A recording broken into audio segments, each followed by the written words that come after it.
Sveiki, čia Ikona TV ir šiuo metu esame prekybos ir pramogų centre Ozas, kuriame vyksta stiliaus ir mados renginys. Einam pasižvalgyti.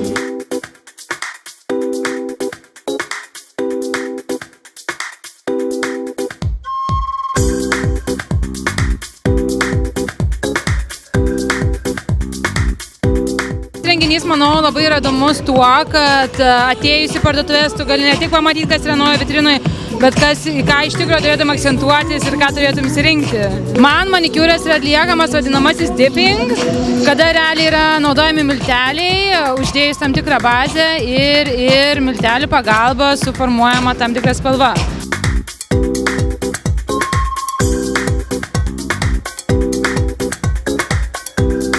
Rekomenduotume turėti glaustinukių.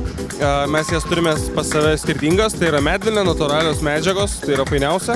Ir aišku, tikriausiai kažką, kas blizga šiek tiek, derinti prie džinsų, prie skrepi įvairių dalykų, kelnių ir taip toliau.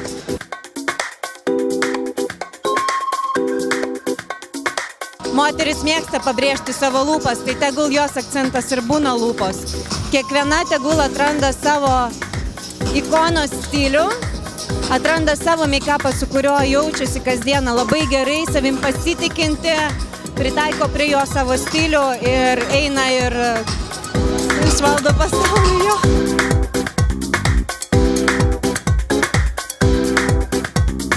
Turėtų žinoti, kad negalima atsikelti ir išeiti tiesiog taip, kaip nugulėjau pagalviai. Tai tiesiog užtenka išsidžiovinti su fenu ar šiek tiek pasisukti galiukus ar tiesiog išsiplauti galvą ir tiesiog atrodyti šviežiai kiekvieną dieną.